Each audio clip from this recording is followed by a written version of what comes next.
Bien, siguiendo con nuestra telecapacitación de los jueves científicos, hoy día 26 de junio del 2025, el tema a tratarse es abordaje de cuidados paliativos en el paciente oncohematológico. Tenemos como expositora a la doctora Karen Priscila Valdés Saldaña, es médico hematólogo en el Instituto Nacional de Salud del Niño de San Borja. La doctora estudió y se graduó de médico cirujano por la Universidad Nacional de la Amazonía Peruana e hizo la especialidad de hematología por la Universidad Peruana Cayetano Heredia. La doctora es médico especialista en nuestro instituto del 2020 y fue médico residente de hematología en el Hospital Arzobispo Loaiza. Ha realizado exámenes médicos ocupacionales en la clínica Gup Hop y ha realizado atención de urgencias y emergencias médicas en la ambulancia Unidad Médica 34 de la Compañía General de Bomberos Voluntarios número 34, desde el 2014 hasta el 2020. Doctora Karen Valdés Saldaña, buenas tardes, bienvenida, puede continuar usted. Buenas tardes, doctor, muchas gracias por la invitación. Buenas tardes a todos. Voy a compartir mis diapositivas. ¿Me confirma, por favor, si se pueden visualizar bien? Sí se ve, doctora, sí se ve. Muchas gracias. Entonces, vamos a continuar con las actividades. Como se ha mencionado, el tema del día de hoy es abordaje de cuidados paliativos en el paciente oncohematológico, un tema de suma importancia, que no solamente el médico, el oncólogo y el hematólogo son los médicos que deben conocer ese tema, sino en general todos los pediatras, porque hablamos de la salud del niño, de la salud y de cómo mejorar la calidad de vida. Entonces, la Organización Mundial de la Salud define los cuidados paliativos como el cuidado total, activo del cuerpo, la mente y el espíritu del niño, niña o adolescente y la prestación de apoyo a la familia. Entonces, no solamente estamos centrados al niño, sino al entorno. Comienzan cuando se diagnostica una enfermedad amenazante para la vida y los profesionales sanitarios deben evaluar y aliviar el sufrimiento, que es lo más importante, y debe aplicarse un enfoque multidisciplinario que incluya a la familia también como parte de esta unidad, no solo al paciente. La OMS define entonces como este cuidado total que va a englobar a los síntomas físicos del paciente, emocionales y de superación, necesidades de quien cuida al paciente y necesidades espirituales también, ¿no? Porque todo esto hace el cuidado total del ser humano. Para cualquier familia o para cualquier persona hablar de cáncer es un término muy difícil. A veces cáncer está relacionado con muerte, cáncer está relacionado con una enfermedad de mal pronóstico. Y cuando hablamos de la muerte de un niño, esto se empeora, ¿no? Empeora porque es un acontecimiento dramático y doloroso que lo que va a hacer es alterar el orden natural de la vida, porque una familia es lo habitual o lo que uno espera es de que los padres fallezcan antes que el niño. Sin embargo, cuando este orden se invierte, impacta a la familia, impacta al personal de salud también, porque a veces no estamos preparados para dar este tipo de noticia, no estamos preparados para afrontar una situación difícil en cuanto al manejo de los pacientes. Los pacientes sin posibilidad de curación o con calidad de vida muy limitada se ven afectados o entran a esta condición que debe recibir cuidado paliativo. Tenemos una clasificación dado en 4 grupos. El primer grupo, como vemos en la tablita aquí a la derecha, son aquellos pacientes que tienen condiciones en las que el tratamiento curativo es posible, pero puede fallar. En este caso, el cáncer avanzado o con mal pronóstico, dentro de este grupo entrarían los niños que tienen leucemia, porque la posibilidad de curación está presente, pero puede fallar en el camino, no puede haber una respuesta adecuada, y entonces ellos están considerados como grupo 1, ¿no? O cardiopatías complejas graves, adquiridas o congénitas que tienen una chance de cura, pero que en el camino esto puede fallar. El grupo 2 son aquellos que tienen condiciones que requieren tratamiento intensivo por largo tiempo para mantener la calidad de vida. Son pacientes con VIH, con fibrosis quística, malformaciones gastrointestinales graves, epidermólisis bulosa grave, inmunodeficiencias, insuficiencia renal que tiene que recibir diálisis o trasplante, distrofia muscular. En el grupo 3 tenemos a los pacientes que tienen condiciones progresivas en la que el tratamiento paliativo debe ir desde el diagnóstico. Son aquellos pacientes con trastornos metabólicos progresivos y alteraciones cromosómicas como trisomía 18 o 13, o formas graves de osteogénesis imperfecta.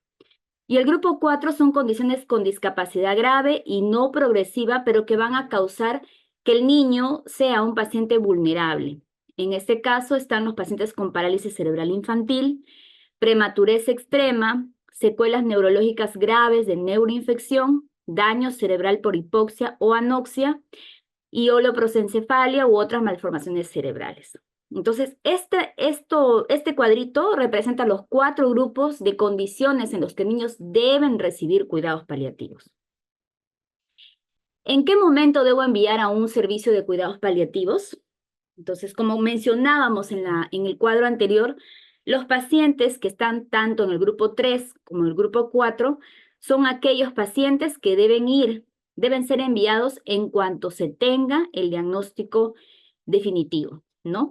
En el caso de los niños con padecimiento oncológico, que sería el grupo 1, que estábamos hablando de los pacientes con leucemia, con linfoma, en los que sí hay una chance de cura inicialmente, y nosotros reconozcamos que la respuesta terapéutica no es la más adecuada o existan recaídas, ese es el momento para que el equipo de medicina paliativa se integre y proporcione apoyo emocional, control de todos los síntomas y se tracen planes orientados a todas las posibilidades.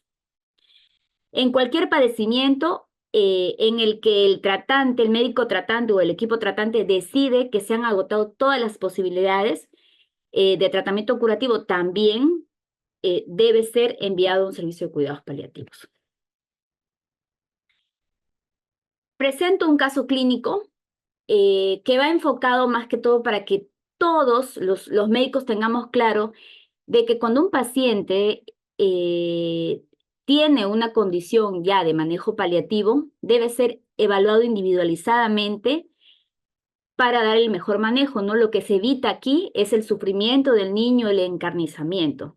Es un paciente varón de 7 años con síndrome de Down y diagnóstico de leucemia linfoblástica aguda de células B, común desde abril del 2022, muy alto riesgo al debut por hiperleucocitosis, con falla a la inducción, que es la primera quimioterapia que les damos, complicaciones infecciosas, falla renal durante la quimioterapia, hay persistencia de enfermedad post-quimioterapia de reinducción, en cuidados paliativos por parte de hematología, en manejo de quimioterapia individualizada, es decir, una quimioterapia ya de soporte hace 1 año, también con acompañamiento psicológico, con alta carga tumoral y enfermedad evolutiva, o sea, el paciente ya venía de una infección, se hospitalizaba, salía de alta, otra infección, con alta carga tumoral porque siempre persistía con hiperleucocitosis, y adenopatías, visceromegalias.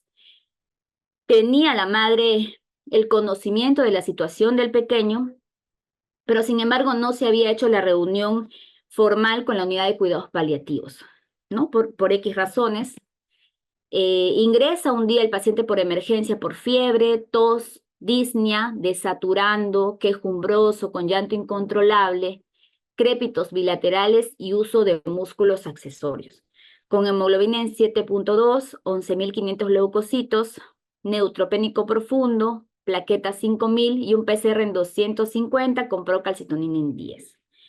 El paciente recibe tratamiento cobertura antibiótica amplia, soporte transfusional a demanda, manejo del dolor y de la disnea por parte del equipo de paliativos, presenta mayor distrés respiratorio y el médico de guardia indica a mamá que debe intubar a paciente. Ahí si alguien tuviera algún comentario, apreciación acerca de la conducta que se está tomando.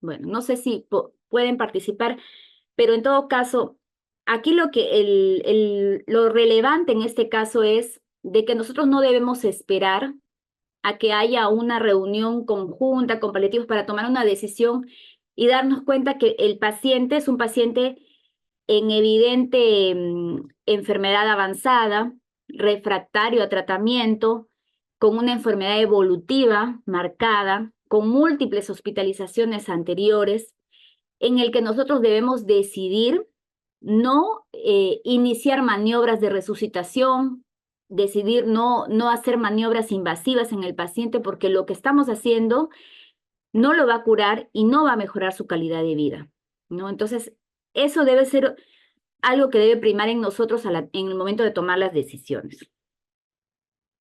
Recordar que como médicos conocemos los principios de la bioética, la autonomía, la justicia, la no maleficencia, o sea, no hacer más daño al paciente y buscar siempre el beneficio del paciente. El Código de Ética Médica del Perú indica dentro de la Declaración de Principios que el rol de la medicina está orientada al respeto de la vida, y aquí quería mencionar que también a la agonía y a la muerte. Respetar la vida y respetar también una muerte digna, así como el logro de la más alta calidad de vida. El médico debe respetar y buscar los medios más apropiados para asegurar el respeto a los derechos del paciente o su restablecimiento en caso estos hayan sido vulnerados. Y menciona principalmente que se respete el proceso natural de su muerte sin recurrir a una prolongación injustificada y dolorosa de su vida, aplicando los cuidados paliativos cuando sean necesarios, ¿no? Las características de los cuidados paliativos son brindar calidad de vida, mientras que la terapia curativa lo que va a ir enfocado es en prolongar la supervivencia del paciente, ¿no? Sin embargo, pongo aquí las dos flechas separadas, pero en esta imagen el mensaje que quiero representar en él es que no necesariamente la puerta de la curación con la puerta de los cuidados paliativos son dos caminos separados, sino que, como mencionábamos, los pacientes que tienen un diagnóstico que amenaza la vida deben iniciar tanto un tratamiento con intención curativa, que puede ir de la mano con el manejo paliativo, porque es un manejo que va a ir manejo soporte emocional, espiritual, social, ¿no? De la familia. Ambos pueden ir juntos y no debemos, si el paciente sale de la intención curativa, entonces lo pasamos a paliativo. Eso debemos sacar de nuestra cabeza y tratar de enfocar de que ambos pueden iniciar al mismo momento. Siempre que vamos a evaluar a un paciente y a su familia, tenemos que hacer una evaluación inicial, que es muy importante saber que la condición terminal de su enfermedad quede claramente expresada por escrito en la historia clínica. Se debe realizar una evaluación integral del caso con el fin de definir la conducta médica, psicológica y social. En este momento es cuando debemos abordar y tratar de conocer si la familia sabe la situación en la que se encuentra el paciente, cómo quisiéramos manejarlo más adelante cuando las cosas cambien, ¿no? Porque puede que el paciente esté bien en el momento, pero debemos ser claros diciendo que en algún momento los síntomas se van a empeorar, van a aparecer o reaparecer síntomas que de repente ya no ha presentado, y que las conductas también van a ir cambiando según la evolución del paciente. Tenemos que, así como evaluar la parte física, evaluar también la parte emocional, porque cada familia y cada paciente son una historia distinta, ¿no? No sabemos qué es lo que tienen en la carga emocional, no sabemos qué tanto ha impactado. Nadie está preparado para recibir este tipo de noticias, y es normal o es algo aceptable presentar temor, enojo, agobio, negación, aislamiento social, ira. o quizá esperanza, ¿no? Porque hasta el final la familia espera a veces un milagro y eso es algo que se debe respetar.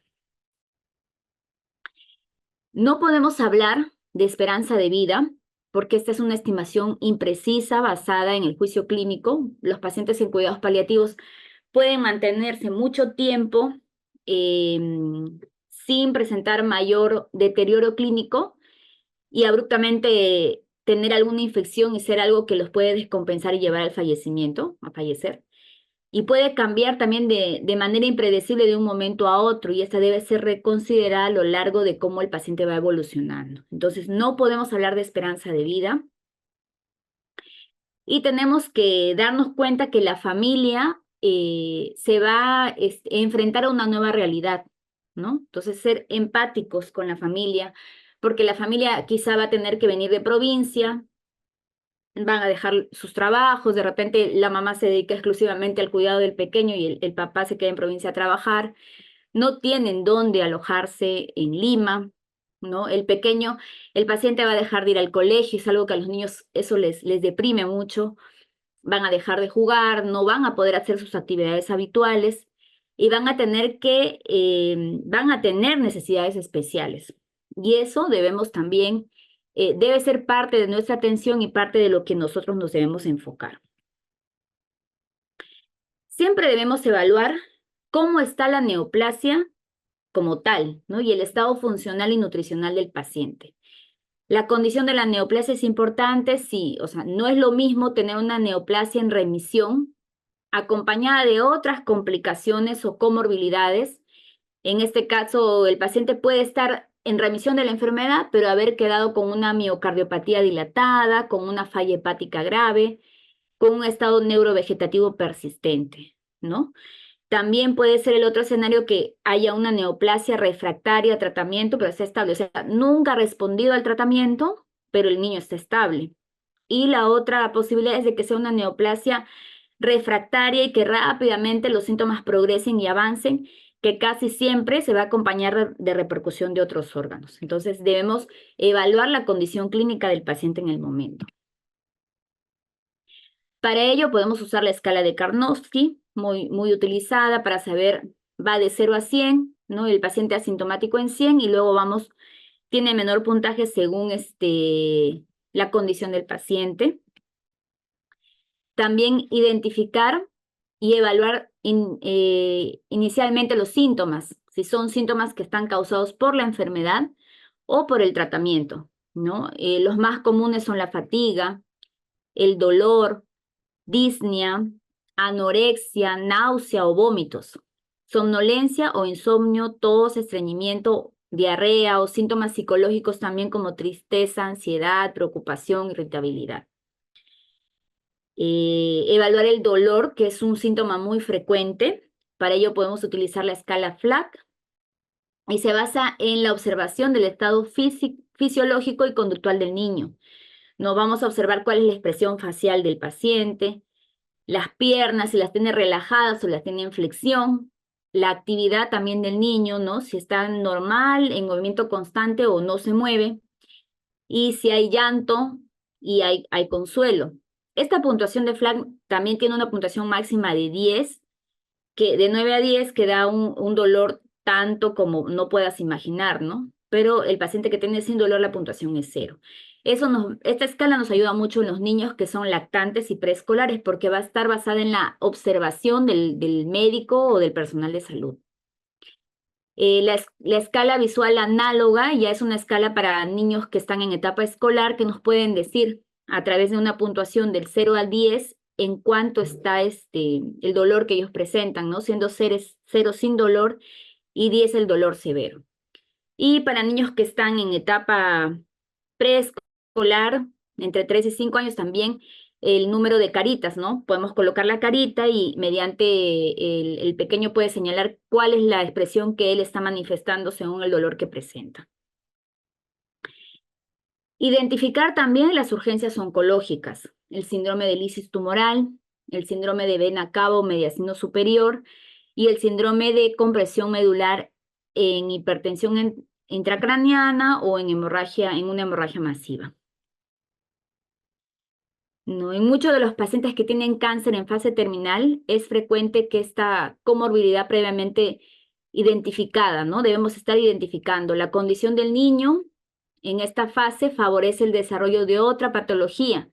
Como les mencionaba, el paciente que es un paciente que está con la enfermedad evolutiva, neutropénico, puede descompensarse muy fácilmente con infecciones, con problemas cardíacos, pulmonares, renal, cuyo diagnóstico puede ser clave en la decisión terapéutica y en la posibilidad de mejorar la calidad de vida del paciente.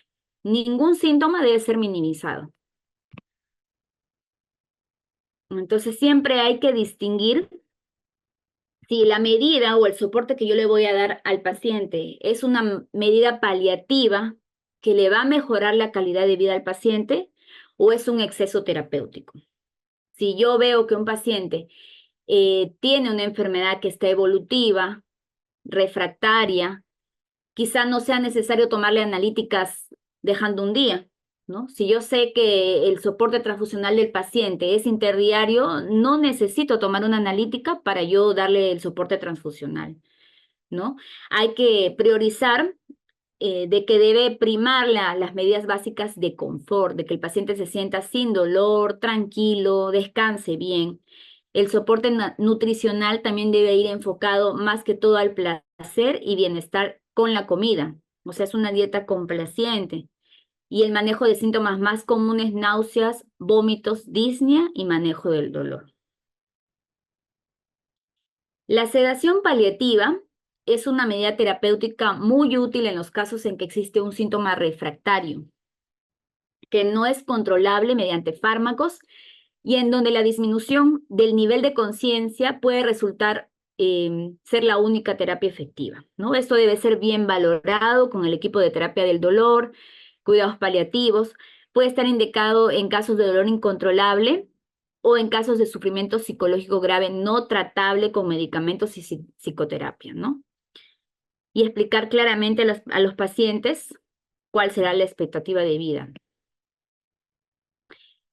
Por último, tenemos estas consideraciones especiales: evitar la instalación de terapias que, lejos de aliviar los síntomas, prolonguen la agonía o tengan alto riesgo de agregar mortalidad al paciente o acelerar su muerte. Preferir las terapias ambulatorias y promover el egreso hospitalario en la medida de lo posible. Establecer prioridades de manejo. Como vía parenteral, procurar utilizar la vía subcutánea siempre que sea posible. Y evitar la realización de estudios de laboratorio y gabinete cuando se anticipa un resultado. Cuando ya anticipamos que algo va a suceder, no es necesario tomar analíticas, porque no modificará significativamente el tratamiento. Las infecciones deben ser siempre tratadas con antimicrobianos. Sin embargo, la valoración de rotar coberturas amplias va a depender de la situación del paciente y trataremos de evitarlas cuando el paciente se encuentre en un estado de enfermedad terminal, ¿no? Las crisis convulsivas también representan una de las formas más frecuentes de comorbilidad neurológica en fase terminal, y muchas veces el manejo debe enfocarse más en el control ya de las crisis que en la búsqueda del tratamiento, de la causa, ¿no? Ya no vamos a buscar causas, sino tratar la sintomatología como tal. La quimioterapia puede ser un recurso de gran valor durante la fase terminal, sí, ¿no? Siempre y cuando nos pueda reducir el tamaño del tumor o la carga leucémica, o al menos limitar la progresión de la enfermedad, siempre y cuando estos vayan a mejorar los síntomas. La radioterapia es componente esencial de un programa de cuidados paliativos, dado su papel en el tratamiento de algunos síntomas relacionados con tumores compresivos, incluyendo el dolor que no mejora con manejo del dolor, ¿no? Las intervenciones quirúrgicas también deben ser bien valoradas y discutidas. Las más frecuentes son a veces la colocación de accesos vasculares, pero debe valorarse el riesgo-beneficio en cada toma de decisión, ¿no? El drenaje de abscesos, la punción para el drenaje de tumores quísticos o la resección paliativa de tumores recurrentes, refractarios o de metástasis, y en ocasiones la colocación de sistemas de derivación, siempre y cuando pueda resolver la hipertensión intracraneana causada por hidrocefalia, ¿no? Cada procedimiento que se haga debe ser bien valorado. Entonces, la intervención precoz de los cuidados paliativos va a ayudar, sí, porque tenemos que enfocarnos en que el manejo curativo y el manejo paliativo deben ir de la mano, ¿no? Y mientras el paciente se sienta acompañado desde el inicio, no va a haber esta discordancia no va a haber este pensamiento del paciente de decir de que ya no me van a curar, y por eso me están pasando al equipo, a que me atienda el equipo de cuidados paliativos. Si esto va desde el inicio y en compañía de ambos equipos, no va a haber esta diferencia y la familia se va a sentir más a gusto y más en confianza de poder ser acompañado hasta el final. Es importante que el paciente se sienta acompañado, no infravalorar los derechos de la persona. Debe haber un equilibrio entre ser espontáneo y ser invasivo en el momento de la comunicación, respetar los tiempos de la persona y necesidad de acompañar en lo emocional, saber cuándo callar, saber cuándo hablar. A veces el silencio es mucho mejor que hablar algo que en el momento no es adecuado. Y hay que recordar esto siempre, ¿no? Si puedes curar, cura. Si no puedes curar, alivia. Si no puedes aliviar, consuela. Y si no puedes consolar, acompaña. Hay que ponernos en el lugar del paciente. Si nosotros siendo adultos a veces nos someten a algún procedimiento y tenemos temor, nos da ansiedad, imaginen el paciente, el niño que va a ser sometido a un procedimiento y no se le explica qué se le va a realizar. A veces le mentimos, podemos decir una mentira. El paciente debe saber quién es el médico, quién es la enfermera, cuál es la función que cumplen. ¿Te vas a ir de alta pronta? Decir la verdad, no te vas a ir de alta pronta, vamos a procurar que termines tu quimioterapia y luego de esto iremos viendo cómo vas, ¿no? Porque ellos tienen que confiar en nosotros y también tratarlos como nos gustaría ser tratados. Como conclusiones, reconocer el proceso de muerte como parte de la vida y la salud es el primer paso para ofrecer las mejores condiciones en las que un paciente termine su vida. Asistir la muerte de un niño no solo requiere habilidades y conocimientos médicos, sino que exige actitudes netamente humanas, como la empatía, la compasión y la comprensión. Los profesionales sanitarios han de hacer sentir a la familia el apoyo durante la enfermedad, el proceso de muerte y tras el fallecimiento. Y una frase de Cicely Saunders, que es una médico paliativista, dedicado bastante tiempo, mucho tiempo de su vida, cuidando a los pacientes moribundos. Ella decía, tú eres tú, porque tú eres importante hasta el último momento de tu vida. Por lo tanto, yo haré todo lo posible por aliviarte cada uno de tus síntomas, pero principalmente te ayudaré a que vivas hasta que mueras. Muchas gracias.